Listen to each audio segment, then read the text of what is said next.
Assalamualaikum warahmatullahi wabarakatuh. Perkenalkan, saya Liana Mangifera, dosen program studi manajemen dari Fakultas Ekonomi dan Bisnis Universitas Muhammadiyah Surakarta. Selama aktif mengajar sebagai dosen, saya mengampu mata kuliah antara lain bisnis pengantar, ekonomi Islam, lembaga keuangan syariah, manajemen perbankan, akuntansi pengantar. Pada kesempatan ini, saya ingin menjelaskan salah satu mata kuliah yang saya ampu, yaitu bisnis pengantar. Di mana mata kuliah bisnis pengantar ini merupakan salah satu mata kuliah yang mendukung capaian pembelajaran lulusan dalam program studi manajemen. Mata kuliah bisnis pengantar adalah mata kuliah yang wajib diambil oleh mahasiswa pada semester 1 dengan bobot SKS, yaitu 3 SKS. Adapun capaian pembelajaran mata kuliah bisnis pengantar antara lain adalah mahasiswa mampu memahami dan menerapkan ilmu ekonomi dan manajemen dalam kasus bisnis yang relevan. Yang kedua, mahasiswa mampu memiliki pengetahuan dasar-dasar kewirausahaan dan manajemen bisnis yang aplikatif di dalam era industri 4.0. Yang ketiga, mahasiswa diharapkan mampu mengidentifikasi, merumuskan, menganalisis untuk menyelesaikan permasalahan manajemen di bidang operasional, keuangan, manajemen sumber daya manusia, dan pemasaran. Deskripsi dari mata kuliah pengantar bisnis adalah mata kuliah ini dirancang untuk membahas konsep-konsep bisnis dasar dalam konteks global yang selalu mengalami perubahan. Adapun materi yang dibahas di dalam bisnis pengantar ini antara lain 1. Bab bisnis dan lingkungannya. 2. Bab peran bisnis di dalam perekonomian. 3. Etika bisnis dan tanggung jawab sosial lingkungan perusahaan. 4. Bab permintaan konsumen dan buying motif. 5. Bab melihat potensi bisnis dan kewirausahaan. 6. Bab bisnis online. Dan 7. Jenis usaha dan perusahaan, serta tata letak. Selanjutnya, bab 8, konsep dasar manajemen dan organisasi. Bab 9, manajemen SDM dalam bisnis. Bab 10, manajemen produksi dan operasional di dalam bisnis. Bab 11, manajemen keuangan di dalam bisnis. Bab 12, manajemen pemasaran di dalam bisnis. Dan bab 13, perencanaan bisnis. Dalam menjalankan perkuliahan ini, saya menggunakan metode perkuliahan secara online maupun offline. Adapun mahasiswa biasanya bisa mengakses materi melalui LMS atau Learning Management System melalui Open Learning untuk mengakses semua materi. Adapun metode penilaian di dalam mata kuliah bisnis pengantar, saya menggunakan rubrik portofolio. Poin-poin penilaian meliputi 1. Ujian yang terdiri dari ujian tengah semester dengan ujian akhir semester memiliki bobot 50%. Yang kedua, tugas individu yang memiliki bobot 20%. Yang ketiga, tugas kelompok yang memiliki bobot 15%. Yang keempat, diskusi kelompok dan keaktifan yang memiliki bobot 15%. Berikut saya sampaikan salah satu video pembelajaran perkuliahan secara online dalam mata kuliah bisnis pengantar pada pertemuan ke-6. Sebelum saya memulai perkuliahan bisnis pengantar, di sini saya ingin menyampaikan rencana pembelajaran semester untuk mata kuliah bisnis pengantar. Rencana pembelajaran mata kuliah bisnis pengantar terdiri dari 14 kali pertemuan, yang mana mata kuliah bisnis pengantar ini mendukung dari capaian pembelajaran lulusan atau CPL dari program studi S1 Manajemen. Adapun bobot dari mata kuliah ini adalah 3 SKS yang wajib untuk diambil oleh setiap mahasiswa pada semester kesal. Capaian pembelajaran dari mata kuliah bisnis pengantar terdiri dari yang pertama, mahasiswa mampu memahami dan menerapkan ilmu ekonomi dan manajemen dalam kasus bisnis yang relevan. Di mana indikator dari CPMK ini adalah mahasiswa dapat menjelaskan definisi bisnis lingkungan, hakikat bisnis, dinamika bisnis, dan melihat kesempatan bisnis serta permasalahan di dalam bisnis. Untuk penilaiannya menggunakan teknik partisipasi dan tes tertulis. Adapun instrumennya melalui rubrik dan portofolio. Untuk indikator kedua, dalam menunjang capaian pembelajaran mata kuliah, mahasiswa diharapkan mampu menjabarkan eksistensi faktor produksi dan kondisi bisnis berdasarkan sistem ekonomi serta etika bisnis dan prinsip-prinsip etika bisnis. Unsur penilaiannya terdiri dari partisipasi mahasiswa dan tes tertulis dari mahasiswa. Adapun instrumen penilaiannya melalui portofolio. Lalu indikator ketiga, mahasiswa dapat menjelaskan mengenai permintaan konsumen dan penawaran. Teknik penilaiannya melalui partisipasi dari mahasiswa, keaktifan, dan tes tertulis. Instrumennya melalui portofolio dari pekerjaan mahasiswa. Assalamualaikum warahmatullahi wabarakatuh. Waalaikumsalam warahmatullahi wabarakatuh. Selamat siang semuanya, selamat berjumpa kembali dalam perkuliahan online hari ini. Baik, sebelum saya memulai perkuliahan, jadi perlu saya sampaikan bahwa untuk materi perkuliahan kita hari ini kita akan membahas tentang bab bisnis online ya, di pertemuan ke-6 dari mata kuliah bisnis pengantar. Semua materi sudah dipelajari ya? Oke, saya akan share screen.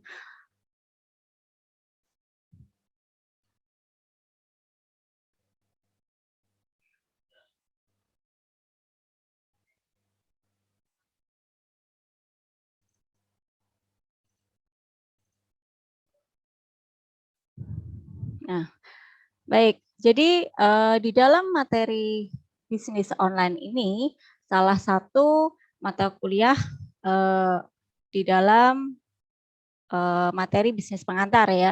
Jadi di dalam bisnis pengantar untuk pertemuan ke-6 ini kita akan bahas bab materinya tentang bisnis online. Ya.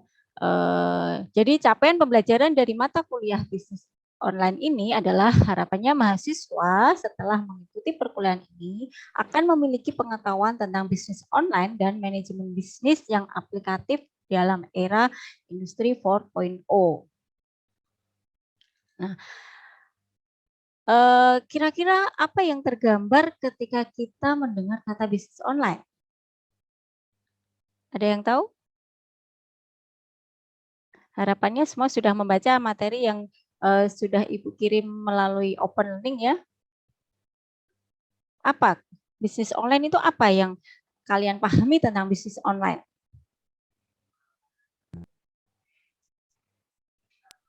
Penjualan suatu barang melalui media sosial. Oke, penjualan suatu barang melalui media sosial. Atau bisa dikategorikan bisnis online adalah sebuah transaksi bisnis yang dilakukan melalui media internet. Nah, lalu di dalam bahasan bisnis online ini apa saja sih yang perlu kita kaji? Nah, tentunya yang pertama tentang terkait teknologi inovasi ya atau inovasi teknologi. Yang kedua terkait dengan pekerjaan yang berbasis teknologi. Yang ketiga terkait tentang e-commerce dan yang keempat terkait dengan teknologi di tempat kerja. Nah, itu adalah bahasan seputar bisnis online. Oke, lalu apa saja sih yang mempengaruhi dari adanya bisnis online ini? Jadi teknologi di dalam bisnis online ini memiliki peran yang sangat besar sekali. Nah, lalu teknologi yang dimaksud di sini adalah teknologi atau alat yang digunakan, ya di sini itu alat atau mesin yang digunakan untuk mempermudah atau membantu kegiatan kehidupan sehari-hari masyarakat gitu ya. Jadi dengan adanya perkembangan teknologi harapannya dapat memberikan kemudahan manusia di dalam menjalankan aktivitas kehidupannya sehari-hari. Yang kedua, di sini contohnya terkait dengan penggunaan teknologi di dalam aktivitas kehidupan sehari-hari seperti radio, televisi, ya, yang bisa digunakan untuk memberikan informasi, ya, media penyaluran informasi kepada masyarakat umum. Yang ketiga tentunya telepon, telegram. Nah, itu juga memberikan kemudahan untuk melakukan komunikasi kepada antar personal atau orang per orang ya, orang pada orang lainnya. Tentunya membutuhkan teknologi sebagai alat komunikasi. Yang keempat di dalam industri transportasi ya, contohnya penggunaan teknologi di dalam industri transportasi yang membantu kehidupan masyarakat itu misalnya dengan adanya kereta api, mobil ya, industri mobil, pesawat gitu ya, itu dalam rangka menunjang perkembangan teknologi di dalam sektor transportasi. Yang selanjutnya terkait dengan tentunya komputer ini yang lebih penting ya di dalam perkembangan terkait dengan bisnis ini. Jadi komputer di sini itu adalah sumber di dalam semua proses ya, proses di dalam bisnis ini tentunya berbasis komputer ya. Semua industri yang menggunakan teknologi tentunya dia akan memanfaatkan komputer ini sebagai alat atau tools ya, karena di dalam komputer itu tentunya dia memiliki komponen-komponen yang sangat dibutuhkan di dalam proses proses produksi ya, tentunya seperti misalnya di dalam produksi industri ya, di dalam industri untuk memproses produk ya, membuat produk. Nah, tentunya membutuhkan alat-alat seperti komputer, di mana komputer itu memiliki big data ya, data-data yang di situ dia menyimpan misalnya desain ya, lalu di situ juga ada mesin-mesin scanner ya, menggunakan teknologi dari komputer tersebut. Nah, beberapa pemanfaatan komputer atau alat elektronik di sini itu tentunya memberikan keuntungan di dalam efisiensi biaya ya, terkait dengan penghematan waktu ya, penghematan biaya tenaga kerja, terus penghematan ruang. Jadi ketika kita berbicara tentang perkembangan industri dengan adanya teknologi komputer itu banyak sekali pergeseran ya, misalnya dengan tenaga manusia yang diganti dengan teknologi komputer. Nah, itu kan juga membuat efisiensi ya bagi biaya produksi. Ya, selain pemanfaatan teknologi komputer di dalam proses produksi, tentunya juga di dalam aktivitas industri itu komputer juga memiliki program-program atau software yang membantu untuk memanage ya, mengorganize perencanaan gitu ya, memanage, melakukan perencanaan dan pengawasan di dalam pelaksanaan suatu bisnis. Contohnya apa? Contohnya di dalam laporan keuangan. Ya, di dalam penyusunan laporan keuangan yang berbasis komputer, nah itu tentunya perusahaan akan lebih diuntungkan. Ya. Di sini kita bicara dari aspek accounting-nya, misalnya dengan penggunaan software atau program-program untuk akuntansi, ya, itu sangat membantu di dalam mengontrol, ya, membuat perencanaan dengan sampai dengan ke tahap controlling, ya. Lalu selanjutnya contoh pemanfaatan teknologi di dalam industri perfilman.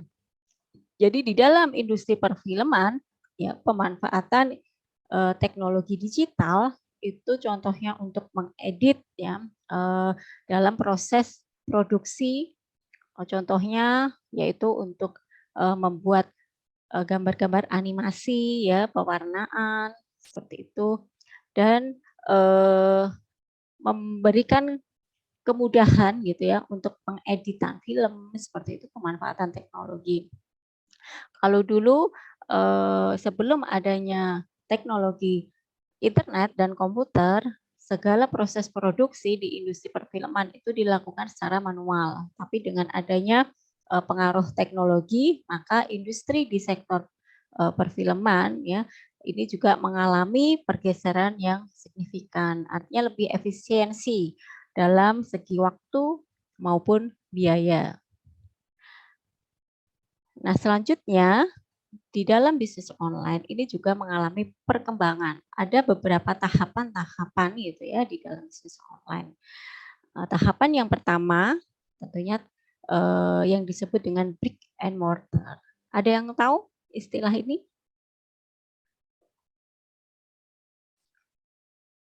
Brick and mortar. Jadi kalau kita melihat tahapan dari bisnis online, dulu sebelum adanya bisnis online, ya, kita mengenal dengan adanya istilah perdagangan langsung. Nah, perdagangan langsung di sini maksudnya adalah penjualan yang dilakukan secara langsung face to face antara pembeli dan penjual, ya, di dalam suatu pasar atau tempat gitu ya. Nah, inilah yang disebut istilah brick and mortar. Lalu perkembangan selanjutnya dengan munculnya teknologi komputer tadi, ya, pihak produsen atau pedagang itu mulai melakukan pilihan. Pilihannya apa? Pilihan kepada pelanggan untuk bisa melakukan pembelian melalui dua opsi, yaitu pedagang memfasilitasi pelanggan untuk bisa melakukan pembelian secara online dengan memberikan layanan, ya, atau aplikasi secara online maupun menyediakan toko atau retail untuk bisa belanja secara langsung, ya. Inilah yang disebut click and mortar. Click and mortar ini perpaduan antara penjualan offline dan online. Lalu bergeser ke era sekarang, ya, ada yang namanya e-tail. E-tail, ya, e-tail di sini adalah sebuah proses penjualan yang dia 100% atau murni itu melakukan transaksinya secara online, di mana dia hanya memiliki toko online saja, tidak memiliki toko atau retail seperti toko-toko yang tradisional gitu ya. Jadi dia hanya memiliki akses secara online saja dan bisa diakses secara online. Inilah e-tail.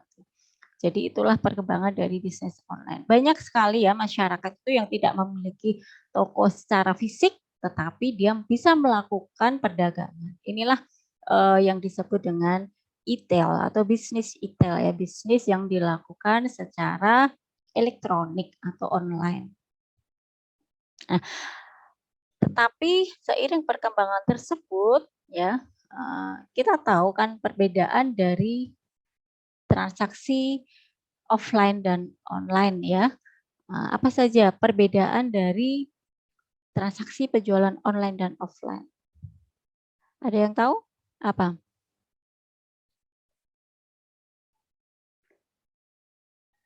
Apa bedanya bisnis online dan bisnis offline?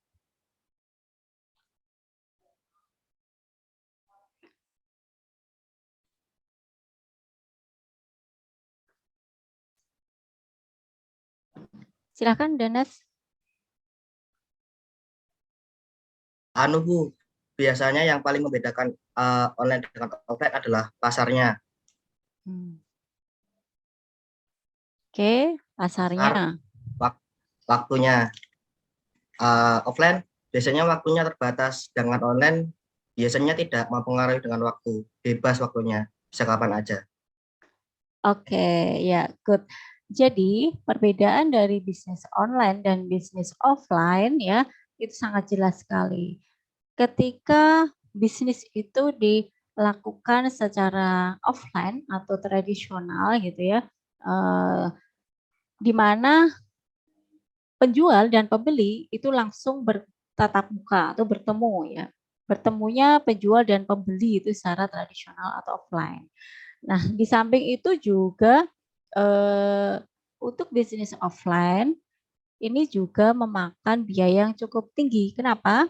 Karena di dalam bisnis offline, seorang pengusaha atau pebisnis harus memperhatikan aset-aset ya yang mendukung di dalam penjualannya. Misalnya perlu memiliki toko ya secara fisik, perlu memiliki karyawan ya, dan perlu memiliki tempat ya, tempat atau space untuk berjualan. Nah, disinilah perlu biaya yang lebih tinggi, biaya produksi ya.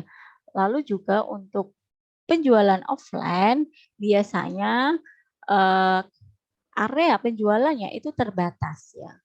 Masih sekupnya itu lokal, belum bisa menjangkau yang luas. Tetapi di sisi lain untuk penjualan online itu sudah cakupannya global ya, bisa diakses di seluruh negara selama ada akses internet. Lalu perbedaan selanjutnya di dalam bisnis offline ya, perputaran proses penjualan itu melalui beberapa tahapan ya. Tahapannya apa? Tahapannya adalah pembeli harus datang dulu ke toko, memilih-milih barang, baru melakukan keputusan pembelian. Sementara di dalam toko online, ya, yang pertama tadi tentunya jelas ya, dari segi transaksinya 100% dia melalui media online. Yang kedua untuk segmentasi ya, penentuan segmentasi pasar berbasis database. Ya. Lalu untuk cakupannya global dan biaya produksinya lebih rendah. Lalu untuk circle atau siklus dari penjualannya itu cukup pendek ya. Artinya setiap konsumen atau pelanggan cukup untuk berselancar di internet ya, lalu memilih barang untuk dibeli. Jadi tidak perlu datang ke toko, bisa dilakukan dimanapun dan kapanpun. Itu adalah perbedaan dari bisnis offline dan online. Nah, lalu kita juga tahu tentang e-commerce. Apa itu e-commerce? Apa? Ada yang tahu e-commerce?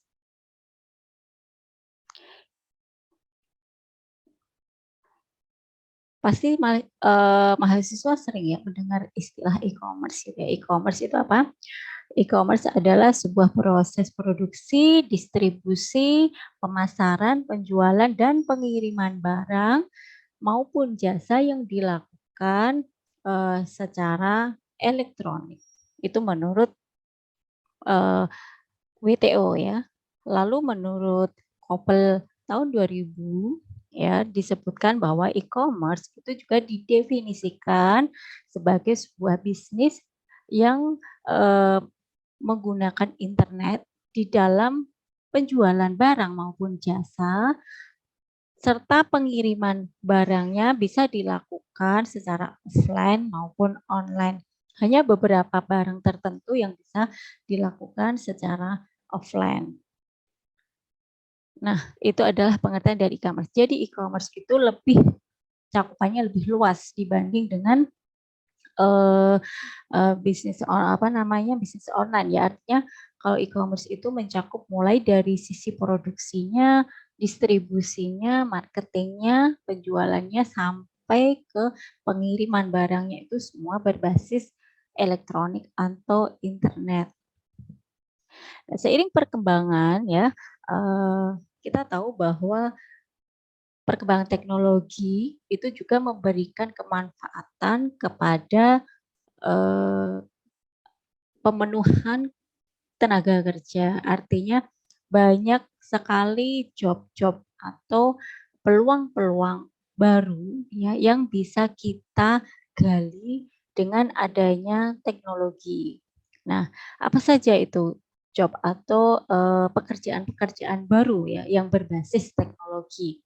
Contohnya adalah dengan adanya teknologi itu sekarang sudah mulai ada desain ya, desain apa namanya, pembuatan web web ya, desainer web itu kan juga sebuah job-job baru yang terkait langsung dengan teknologi. Jadi ada spesifikasi untuk pekerjaan-pekerjaan yang langsung berafiliasi dengan teknologi. Inilah peluang baru ya, peluang baru yang menyediakan lapangan pekerjaan yang berhubungan dengan teknologi. Ini juga merupakan sebuah peluang bisnis baru tentunya ya bagi baik itu industri pendidikan ya maupun di dalam industri yang lainnya.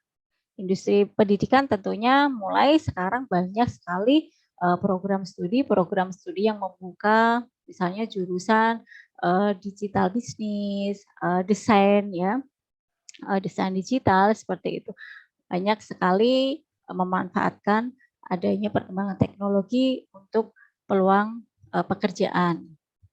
Nah, ini adalah data dari perkembangan teknologi atau bisnis online yang ada di dunia pada tahun 2020. Seperti kita ketahui bahwa total populasi yang ada di Indonesia di dunia ya, ini tentunya bisa kita lihat berapa persen ya penggunaan dari sosial medianya. Jadi kalau kita lihat di situ ya, orang yang menggunakan internet di situ ada 7 miliar mungkin ya, itu satuannya sangat besar sekali. Lalu yang menggunakan sosial media itu lebih dari 50%-nya ya. Lalu yang hanya mengandalkan menonton televisi yaitu hanya separuhnya saja. Lalu yang hanya mendengarkan musik gitu ya, itu hanya 1% ya mungkin di sini. Lalu yang memanfaatkannya untuk game itu juga hanya 1%. Artinya bahwa dengan adanya penggunaan teknologi internet ya, itu masyarakat bisa memanfaatkannya lebih banyak ke penggunaan sosial media di sini dibanding untuk penggunaan yang lainnya. Nah, demikian adalah video pembelajaran salah satu mata kuliah yang saya ampu. Semoga bermanfaat. Terima kasih. Wassalamualaikum warahmatullahi wabarakatuh.